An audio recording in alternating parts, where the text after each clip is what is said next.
शिखरापलीकडचे आभाळ. एका निसर्गरम्य छोट्याशा गावात समर नावाचा एक मुलगा राहत होता. लहानपणापासूनच त्याला डोंगर, दऱ्या आणि उंच शिखरे यांचे विलक्षण आकर्षण होते. इतर मुले खेळण्यात रमायची, पण समर मात्र गावाजवळच्या टेकड्यांवर चढत बसायचा. उंचावर जाऊन आभाळाकडे पाहणे, थंड वाऱ्याशी मैत्री करणे आणि निसर्गाचे सौंदर्य अनुभवणे हेच त्याचे जग होते. वय वाढत गेले तसे त्याची गिर्यारोहणाची आवडही वाढत गेली. त्याने अनेक शिखरे सर केली. प्रत्येक मोहिमेनंतर त्याचा आत्मविश्वास अधिक मजबूत होत गेला. पण त्याच्या मनात एक मोठे स्वप्न होते, जगातील सर्वात कठीण मानले जाणारे रुद्र शिखर सर करण्याचे. रुद्र शिखर म्हणजे केवळ एक पर्वत नव्हता, ते जिद्दीची, धैर्याची आणि चिकाटीची परीक्षा होती. अनेक अनुभवी गिर्यारोहकही ते पूर्ण करू शकले नव्हते. पण समरला विश्वास होता की एक दिवस तो त्या शिखरावर उभा राहील. त्याने स्वतःला पूर्णपणे तयारीला वाहून घेतले. पहाटेपासून सराव, धावणे, वजन उचलणे, दोरीच्या साहाय्याने चढाई करणे, प्रतिकूल परिस्थितीत टिकून राहण्याचा अभ्यास, हे सर्व त्याच्या दैनंदिन जीवनाचा भाग बनले होते. अखेर अनेक महिन्यांच्या तयारीनंतर मोहिमेची तारीख ठरली. समरच्या आनंदाला सीमा उरली नव्हती, पण नियतीने त्याच्यासाठी वेगळंच काहीतरी ठरवले होते. मोहिमेच्या अवघ्या 1 महिना आधी एका अपघातात त्याच्या उजव्या पायाला गंभीर दुखापत झाली. त्याला तातडीने रुग्णालयात दाखल करण्यात आले. काही दिवस उपचार सुरू होते. जेव्हा डॉक्टरांनी तपासणी पूर्ण केली तेव्हा त्यांनी गंभीर आवाजात सांगितले, "समर, आम्ही प्रयत्न करत आहोत, पण सत्य हे आहे की आता कठीण चढाई करणे तुझ्यासाठी जवळजवळ अशक्य आहे. धावणे तर दूरच, जास्त वेळ चालणेही कठीण होईल." हे शब्द ऐकताच समरच्या स्वप्नांवर जणू वज्राघात झाला. त्याने ज्या स्वप्नासाठी वर्षानुवर्षे मेहनत घेतली होती, ते एका क्षणात तुटून पडल्यासारखे वाटले.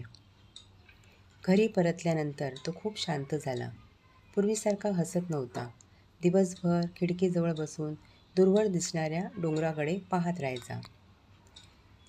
एक संध्याकाळ होती. सूर्य मावळत होता. आकाशात केशरी रंग पसरला होता. तेव्हा त्याचे आजोबा त्याच्याजवळ येऊन बसले. काही क्षण शांतता होती. समर हळू आवाजात म्हणाला, "आजोबा, आता माझे स्वप्न संपले. रुद्र शिखर माझ्यासाठी अशक्य आहे." आजोबा त्याच्याकडे पाहून हसले. ते म्हणाले, "बाळा, तुला माहिती आहे का, अशक्य या शब्दातच शक्यता दडलेली असते. कधीकधी देव आपले पाय थांबवतो, पण जिद्द थांबवत नाही." समर विचारात पडला. आजोबा पुढे म्हणाले, "शिखरावर पोहोचणारे लोक ताकदीमुळे जिंकत नाहीत, ते जिद्दीमुळे जिंकतात.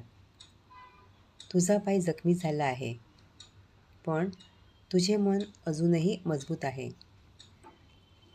त्या रात्री समर बराच वेळ जागाच होता. आजोबांचे शब्द त्याच्या मनात घुमत होते.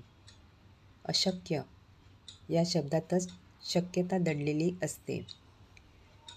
आणि त्या क्षणी त्याने एक निर्णय घेतला. तो हार मानणार नव्हता. पुढचे काही महिने त्याच्यासाठी अत्यंत कठीण होते. दररोज फिजिओथेरपी, वेदना, थकवा आणि संघर्ष. कधीकधी चालतानाही त्याला असह्य वेदना व्हायच्या. अनेकदा त्याच्या मनात हार मानण्याचे विचार यायचे. पण प्रत्येक वेळी तो स्वतःला एकच प्रश्न विचारायचा, "जर मी आज थांबलो, तर माझ्या स्वप्नांचे काय?" तो पुन्हा उभा राहायचा. हळूहळू त्याचा पाय मजबूत होऊ लागला. त्याने पुन्हा चालणे सुरू केले. नंतर हलके धावणे. मग छोट्या टेकड्यावर चढणे. रात्रीच्या अंधारातही तो सराव करायचा, कारण त्याला माहीत होते की खरी लढाई शरीराशी नसते, ती मनाशी असते. दिवस गेले, महिने गेले.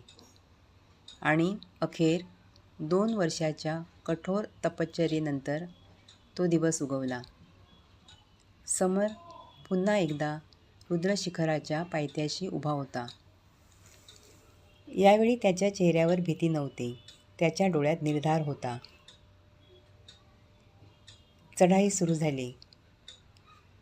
सुरुवातीचे काही टप्पे व्यवस्थित पार पडले, पण जसजसे ते वर जाऊ लागले तसतशी परिस्थिती कठीण होत गेली. बर्फाळ वारे वेगाने वाहत होते. थंडी हाडांपर्यंत पोहोचत होती. पायातील जुनी दुखापत पुन्हा जाणवू लागली. प्रत्येक पाऊल म्हणजे एक नवीन संघर्ष होता.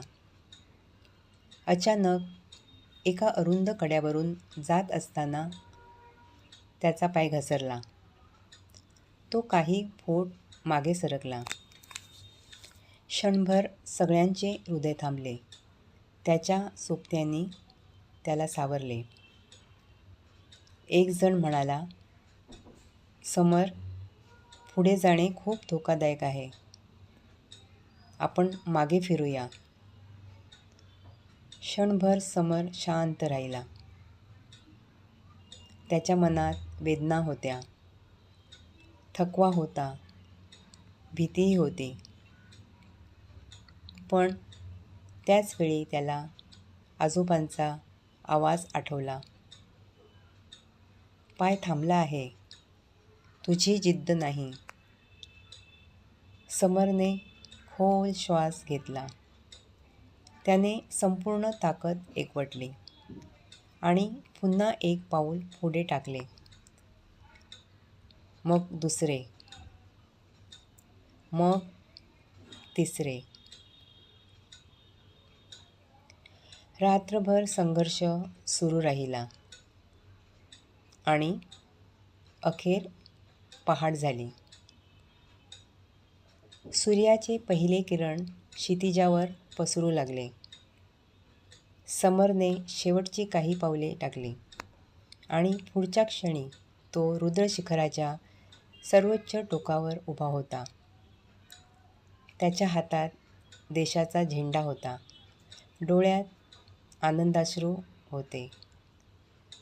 आकाश जणू त्याच्या स्वागतासाठी खुलले होते. त्या क्षणी त्याला समजले की त्याने फक्त एक पर्वत जिंकला नव्हता, त्याने स्वतःच्या भीतीवर विजय मिळवला होता. त्याने परिस्थितीला हरवले होते. त्याने अशक्य वाटणाऱ्या गोष्टीला शक्य करून दाखवले होते. आणि तेव्हाच त्याला जाणवले, खरे शिखर पर्वताचे नसते, तर आपल्या मनातील मर्यादांचे असते.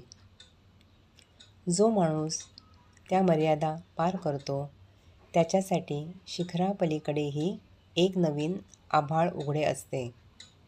जिद्द, संयम आणि आत्मविश्वास जिवंत असेल तर कोणतीही अडचण आपल्याला थांबवू शकत नाही. अशक्य या शब्दातही शक्यता लपलेली असते. तुम्हाला कथा आवडली असेल तर कृपया चॅनेल सबस्क्राईब करा, बेल आयकॉन दाबा, त्यामुळे नवीन कथा तुम्हाला मिळत राहतील. आणि कॉमेंटमध्ये नक्की सांगा तुम्हाला ही कथा कशी वाटली. कुटुंबीय आणि मित्रांसोबत शेअर करायला विसरू नका. धन्यवाद.